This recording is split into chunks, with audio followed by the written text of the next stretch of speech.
Son las 6:40 de la tarde de un martes de octubre en Roma. Las nubes grises se extienden como una manta pesada sobre la ciudad eterna, amenazando con una lluvia que aún no llega pero que se siente en cada respiración. El aire está denso, cargado de esa humedad que hace que la ropa se pegue a la piel y que los pensamientos se vuelvan más lentos, más pesados. Es uno de esos días en los que el cielo parece estar llorando sin derramar una sola lágrima, cuando la melancolía flota en el ambiente como un perfume invisible que todos respiran sin darse cuenta. El Ponte San Angelo se alza majestuoso sobre el río Tíber, sus estatuas de ángeles custodian el paso como siempre lo han hecho durante siglos. Cada ángel de mármol sostiene un símbolo de la pasión de Cristo, y hoy, irónicamente, van a ser testigos de otra pasión muy diferente, de otro sufrimiento que está a punto de alcanzar su clímax.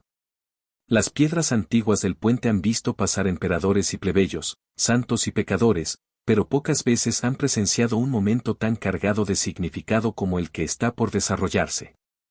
Pero hoy, algo diferente está sucediendo. Una multitud se ha congregado en uno de los extremos del puente, formando un semicírculo irregular que crece minuto a minuto. Los murmullos nerviosos se mezclan con el rugido distante del tráfico que se ha detenido por completo.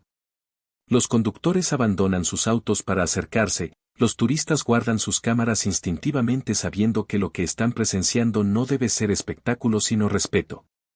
Ella está allí, de pie sobre la mureta de piedra antigua, como una figura salida de una tragedia griega.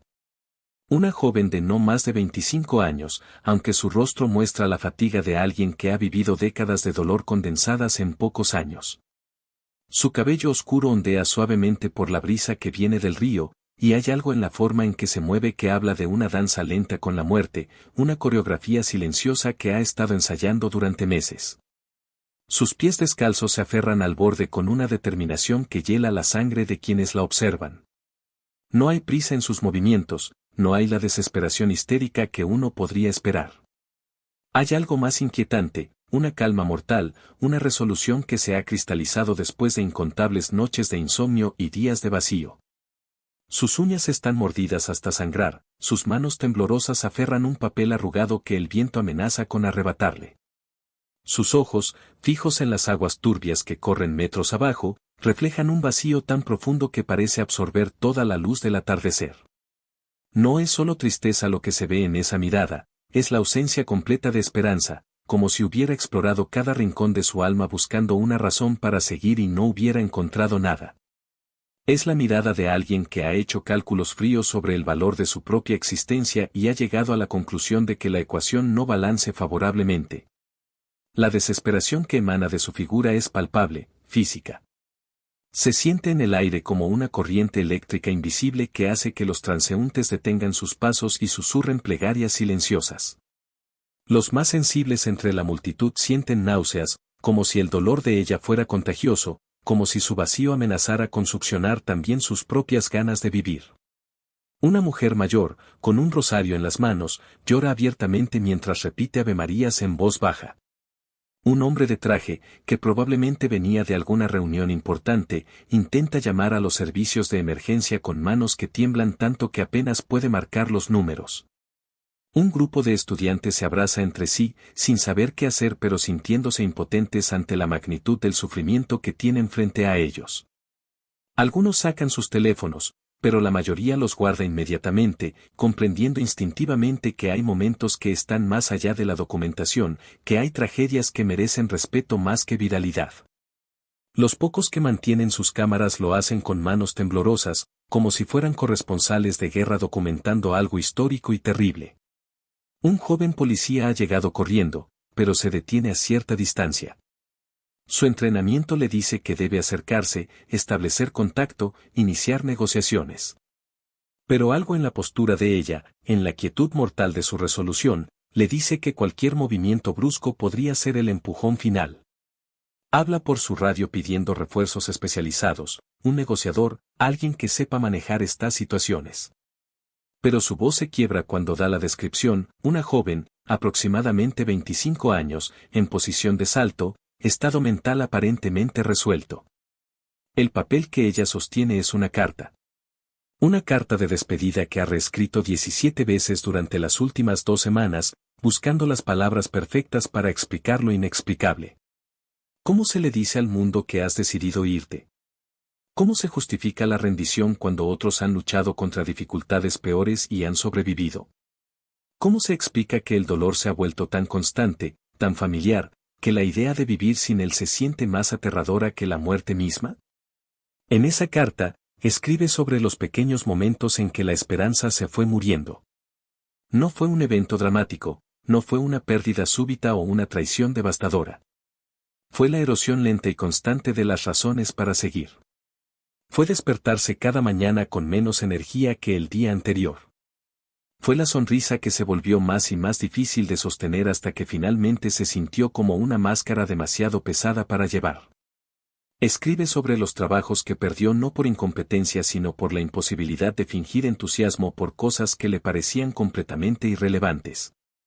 Escribe sobre las amistades que se fueron deteriorando porque sus amigas se cansaron de sus cancelaciones de último minuto, de sus respuestas monosilábicas, de su incapacidad para participar en conversaciones sobre planes futuros cuando ella ya no podía imaginar un mañana. Pero entre todo ese caos controlado, entre esas voces desesperadas que intentan crear un puente de regreso hacia la vida, hay un silencio que comienza a crecer. Un silencio que no viene del cese del ruido sino de una presencia que se acerca desde el otro extremo del puente. Es un silencio que tiene peso, que tiene intención, que de alguna manera logra abrirse paso entre el pánico colectivo como agua que encuentra su cauce natural. La multitud comienza a notar algo diferente. Los murmullos cambian de tono, hay un cambio sutil en la energía del lugar. Algunas personas voltean la cabeza, otras simplemente sienten que algo ha cambiado sin saber exactamente qué. Es como cuando una sinfonía cambia de menor a mayor sin que sea inmediatamente obvio, pero todos los presentes sienten que la música ha tomado una nueva dirección.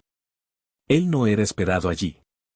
Los reportes posteriores de seguridad vaticana mostrarían que esa tarde había cancelado todas sus audiencias sin explicación. Algo completamente fuera de carácter para un hombre cuya vida había sido regida por horarios precisos durante décadas. Sus asistentes dirían después que simplemente se había levantado de su escritorio a media oración, había dejado sus documentos sin terminar y había pedido que prepararan un auto sin destino específico. Había pedido a sus guardias que lo esperaran en la plaza, que no lo siguieran. Cuando le preguntaron si necesitaba seguridad, simplemente había sonreído con esa sonrisa triste que sus colaboradores habían aprendido a reconocer como la señal de que estaba sintiendo el peso del mundo de una manera particularmente aguda ese día. Hoy necesito caminar como un hombre común, había dicho. Hoy necesito recordar lo que se siente estar perdido. Y así había caminado por las calles de Roma durante 2 horas, sin rumbo aparente pero siendo guiado por algo que no podía explicar. Había pasado junto a vendedores ambulantes que lo reconocieron pero respetaron su necesidad de anonimato. Había observado a familias cenando tras las ventanas iluminadas de apartamentos modestos. Había visto jóvenes enamorados compartiendo helado en bancos de parques, ancianos jugando cartas en cafés, niños corriendo tras palomas en plazas pequeñas. Cada escena de vida ordinaria había tocado algo profundo en él. Después de décadas de ver la humanidad principalmente a través del filtro de ceremonias oficiales y audiencias programadas, caminar sin protocolo le recordaba la belleza simple y compleja de la existencia humana en su forma más pura. Pero también le recordaba la fragilidad de esa belleza, lo fácil que era para cualquiera de esas personas felices caer en el abismo de la desesperación. Cuando llegó al Ponte San Angelo y vio la multitud, supo inmediatamente por qué había sido guiado hasta allí. No fue una revelación mística ni una voz celestial. Fue el reconocimiento simple y devastador de que alguien estaba sufriendo de una manera que él entendía íntimamente, no como papa sino como ser humano que había experimentado sus propias noches oscuras del alma. Su figura se recorta contra el cielo plomizo mientras camina con pasos medidos, deliberados. Cada paso parece estar calculado no solo para acercarse físicamente sino para crear una vibración diferente en el ambiente. Sus vestiduras blancas contrastan dramáticamente con la oscuridad que se cierne sobre la ciudad, pero hay algo en su porte que no habla de autoridad religiosa sino de humanidad compartida. No lleva la soleta, no porta el anillo papal, no hay nada que lo identifique inmediatamente como el líder espiritual de más de 1.000 millones de personas. Es simplemente un hombre de 68 años, con arrugas que hablan de décadas de compasión y ojos que han visto tanto sufrimiento como esperanza. Sus manos, visibles mientras camina, son las manos de alguien que ha sostenido a muchos en momentos de crisis. La multitud lo reconoce gradualmente, como una ola de reconocimiento que se extiende desde los que están más cerca hasta los que están en la periferia. Los murmullos cambian de quién es ese hombre, es el Papa, a un silencio reverencial que se extiende como aceite sobre agua. La tensión se transforma en algo diferente, algo que huele a posibilidad pero también a una responsabilidad inmensa. Algunos se persignan automáticamente, otros simplemente lo miran con una mezcla de asombro y alivio, como si la presencia de este hombre pudiera cambiar el curso de los eventos por el simple hecho de estar allí. Pero hay también una presión nueva en el ambiente, la expectativa de que él, como líder espiritual, tenga las palabras mágicas que puedan resolver esta crisis. La expectativa de que pueda hacer lo que todos ellos no han podido hacer.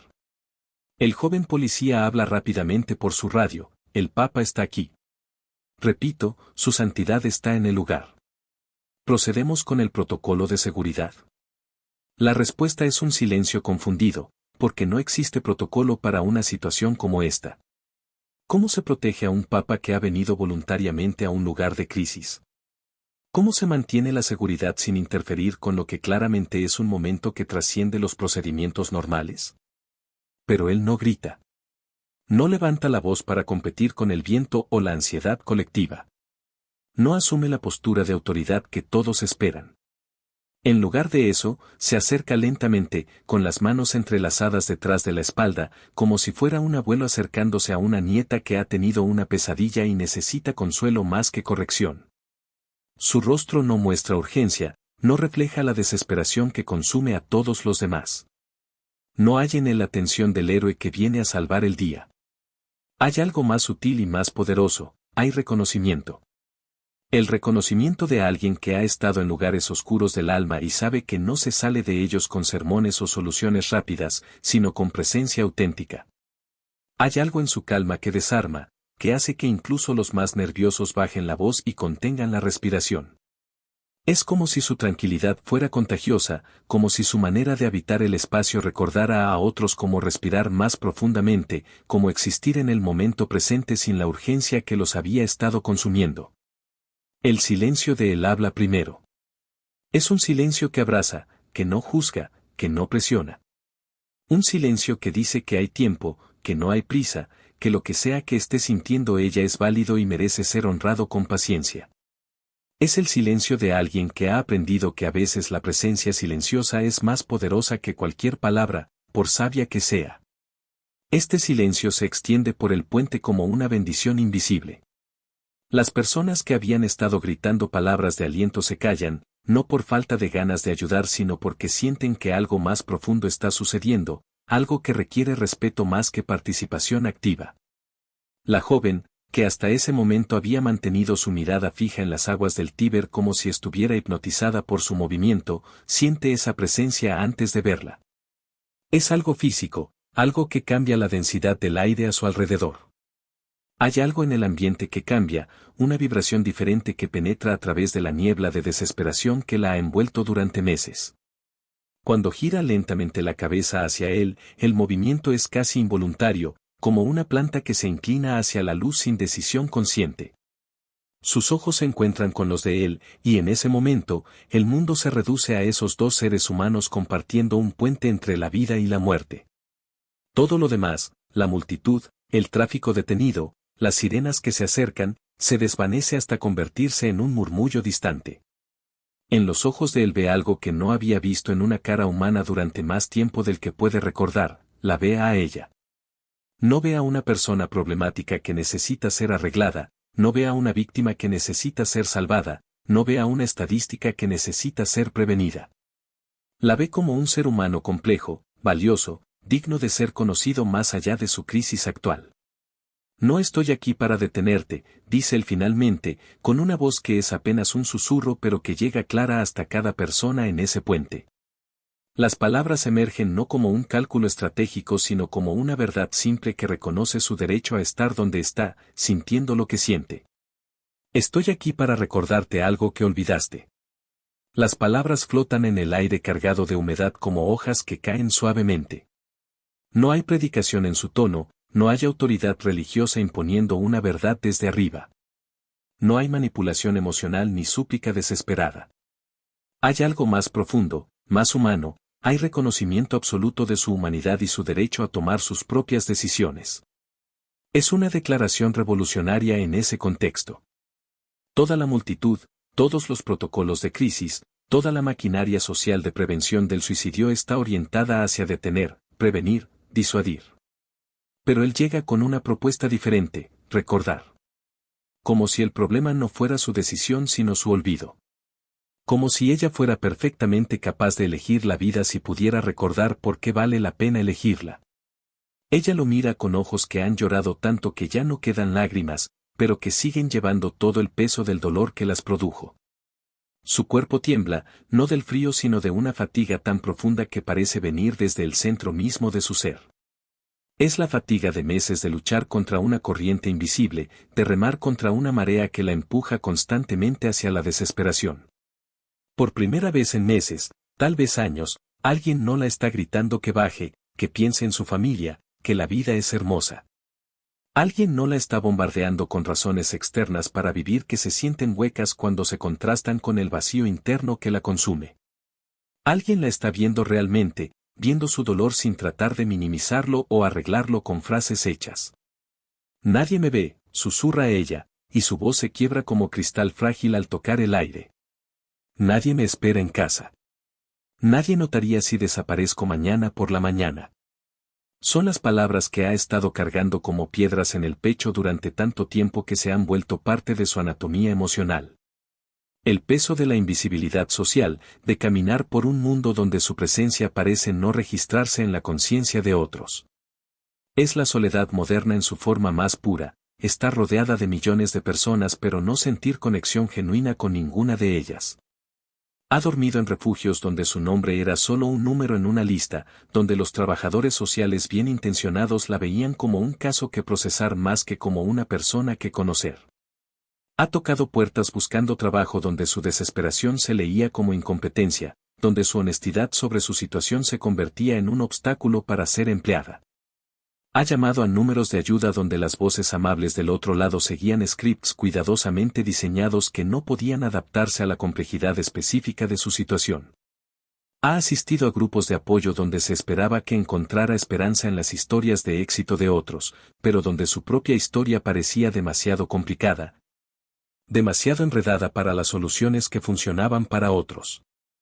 He intentado todo, continúa con una voz que se va haciendo más pequeña. Terapia, medicamentos, cambios de trabajo, cambios de ciudad. He intentado ser optimista, he intentado ser agradecida, he intentado encontrar propósito. Pero cada mañana me despierto y siento que estoy fingiendo ser humana. Él escucha cada palabra como si fuera la primera vez que alguien expresa ese tipo de dolor específico. No hay prisa en su postura, no hay impaciencia por llegar a una respuesta o solución rápida. Deja que las palabras de ella se asienten en el espacio entre ambos, honrando el peso de lo que ha compartido sin tratar de inmediatamente contrarrestarlas con optimismo forzado. Su rostro refleja algo que ella no había visto en mucho tiempo, alguien que realmente está procesando lo que ha dicho, que está permitiendo que sus palabras lo afecten genuinamente. No es la expresión de alguien que está formulando una respuesta mientras ella habla, sino de alguien que está verdaderamente presente con su dolor. Entonces escucha esto, dice él después de un silencio que se siente lleno más que vacío, con una ternura tan firme que se siente como una mano extendida en la oscuridad. Su voz tiene el peso de décadas de experiencia humana, pero también la frescura de alguien que está descubriendo una verdad en el momento mismo de pronunciarla. Si tú mueres hoy, algo en mí muere contigo. Fue esa frase. Solo esa. Y ella retrocedió. Las palabras no fueron una súplica desesperada ni una manipulación emocional diseñada para crear culpa. No fueron una promesa grandiosa sobre cómo su vida podía mejorar o sobre todos los propósitos que podía encontrar. Fueron una declaración simple y devastadoramente verdadera sobre la interconexión invisible pero real entre los seres humanos. En ese momento, ella se convirtió en algo más que una estadística de salud mental, más que un caso social que procesar, más que una tragedia anónima que podría aparecer en las noticias de la noche. Se convirtió en alguien cuya existencia tenía un impacto real y tangible en otro ser humano. Se convirtió en alguien que importaba no por lo que podía contribuir o lograr, sino simplemente por ser quien era. La declaración reframeó completamente su situación. No se trataba de si el mundo estaría mejor o peor sin ella, una pregunta imposible de responder y que la había atormentado durante meses. Se trataba de algo más simple y más profundo, su vida estaba entrelazada con otras vidas de maneras que no podía ver pero que eran reales. Sus rodillas se debilitan no por miedo sino por una emoción que no había sentido en tanto tiempo que había olvidado su nombre, significado. El equilibrio perfecto que había mantenido sobre esa mureta durante más de una hora se tambalea, porque de repente la ecuación ha cambiado. Ya no es solo su dolor contra el vacío, ahora hay algo más en la balanza. Alguien la había visto, no solo su dolor sino su valor intrínseco como ser humano. Alguien había reconocido que su desaparición dejaría un vacío específico e irreemplazable en el mundo. No porque fuera especial en formas que otros podrían medir, sino porque era única en formas que solo podían ser apreciadas a través del tipo de mirada profunda que él le había ofrecido. Él extiende una mano, no con urgencia sino con una invitación gentil que respeta completamente su autonomía.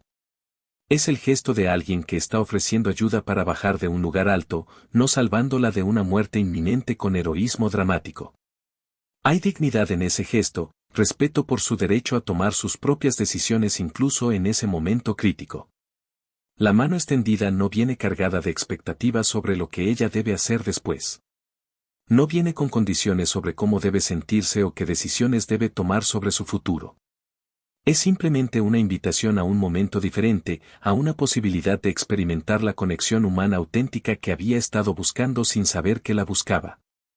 Ella mira esa mano durante lo que parecen eternidades pero que probablemente son solo segundos. Ve las líneas que hablan de décadas de tocar, bendecir, sostener. Ve las manchas de edad que hablan de tiempo vivido, de experiencias acumuladas. Ve dedos que han sostenido rosarios y bebés, que han limpiado lágrimas y partido pan. Cuando finalmente toma esa mano, sus dedos fríos por la exposición al aire otoñal encuentran calor que no viene solo de la temperatura corporal sino de algo más profundo.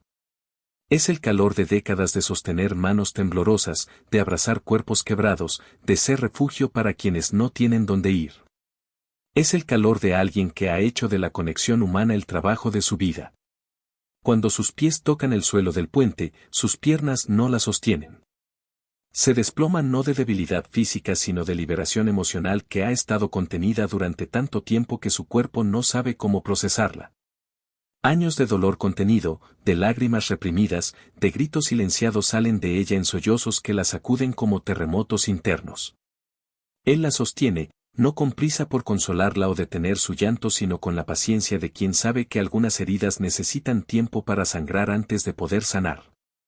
Sus brazos no la aprisionan sino que crean un espacio seguro donde puede desmoronarse completamente sin miedo al juicio o a la incomodidad de otros. La multitud que los rodea ha guardado un silencio reverencial, entendiendo instintivamente que están presenciando algo sagrado que no debe ser interrumpido con aplausos o comentarios.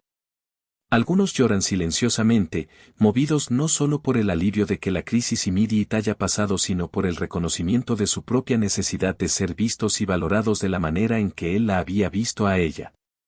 No hay palabras durante esos primeros minutos de llanto.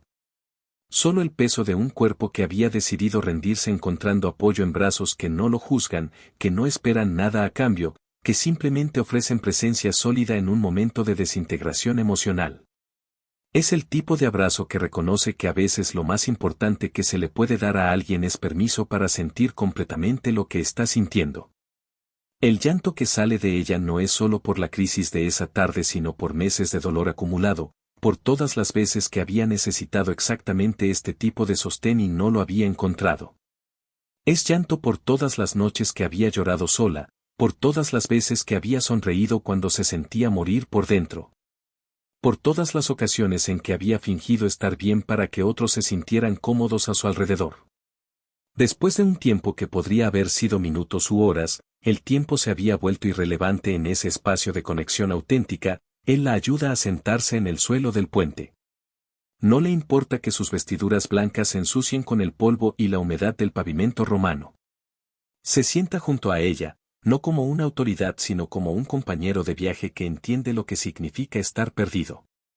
No quería salvar tu cuerpo, le dice mientras la mira con ojos que han visto nacer y morir esperanzas durante décadas, ojos que han sido testigos de transformaciones milagrosas y tragedias devastadoras. Quería que tu alma se recordara de que aún brilla. Ella lo mira a través de sus lágrimas, que ahora fluyen más suavemente, más como lluvia que como tormenta. Y por primera vez en meses, ve algo en sus propios ojos reflejados en los de él. Ve valor que no había reconocido, propósito que había estado dormido pero no muerto, una luz que no sabía que todavía existía dentro de ella pero que él había visto desde el momento en que la miró. Es entonces cuando comienza a contarle su historia, no en el resumen desesperado que había ensayado para trabajadores sociales y terapeutas, sino en fragmentos entrecortados que van emergiendo naturalmente. Como agua que encuentra su cauce después de una sequía. Le cuenta sobre los padres que murieron en un accidente de carretera cuando ella tenía 18 años, justo cuando se preparaba para comenzar la universidad. Le cuenta sobre cómo la muerte de sus padres no fue solo una pérdida sino una revelación brutal sobre la fragilidad de todos los planes humanos. Cómo había pasado de ser una adolescente con sueños claros sobre su futuro a ser una huérfana adulta que tenía que tomar decisiones sobre funerales y herencias cuando apenas sabía cómo llenar formularios de seguro médico.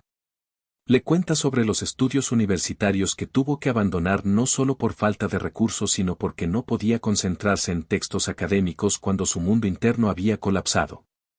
Como los profesores habían sido comprensivos al principio, pero como esa comprensión se había ido agotando cuando su rendimiento no mejoraba después de lo que consideraban un tiempo razonable de duelo. Le cuenta sobre los trabajos perdidos durante la crisis económica, pero no solo sobre la pérdida material sino sobre cómo cada rechazo laboral se había sentido como una confirmación de su falta de valor como persona. Cómo había comenzado a internalizar la idea de que tal vez no era lo suficientemente fuerte, inteligente o valiosa para sobrevivir en el mundo adulto. Le cuenta sobre los amigos que se alejaron gradualmente, no por malicia sino porque no sabían cómo lidiar con su tristeza constante. Como las invitaciones se habían vuelto menos frecuentes, como las conversaciones se habían vuelto más superficiales, como se había encontrado siendo excluida de planes porque otros asumían que diría que no de todas formas. La soledad, le dice, no es solo estar física sino sentir que nadie en el mundo te entiende realmente. Es sentir que si trataras de explicar lo que sientes por dentro, la gente te miraría como si hablaras un idioma extranjero. Él escucha cada palabra como si fuera la historia más importante que ha oído jamás. No interrumpe con consejos o comparaciones con otros casos que ha conocido. No trata de minimizar su dolor señalando a personas que han tenido experiencias peores.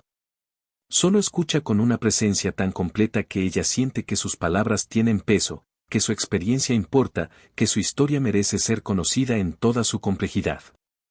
Mientras tanto, las primeras imágenes y videos del encuentro comienzan a circular en las redes sociales.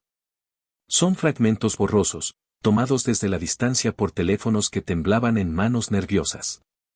La calidad es pobre, el ángulo subóptimo, pero incluso en su imperfección técnica, capturan algo extraordinario, un momento de conexión humana tan puro que trasciende las barreras del idioma, la religión y la cultura. Los videos no capturan las palabras exactas, el viento y la distancia hacen que el audio sea ininteligible, pero capturan algo más poderoso, la transformación visible de dos seres humanos que se encuentran genuinamente. Capturan el momento en que ella se baja de la mureta, el abrazo que sigue, la manera en que ambos se sientan en el suelo como iguales. Un tuit simple, acompañado de una de estas imágenes borrosas, se vuelve viral en cuestión de horas, el Papa no salvó una vida. Devolvió sentido a una existencia. Miles de personas lo repostean agregando sus propias reflexiones, ¿y si alguien me hubiera dicho eso a mí cuando más lo necesitaba? ¿Cuántas veces hemos pasado junto a alguien que necesitaba saber qué importa? ¿Cómo podemos ser esa voz para otros en nuestra vida diaria? La conversación global que surge no se centra en él.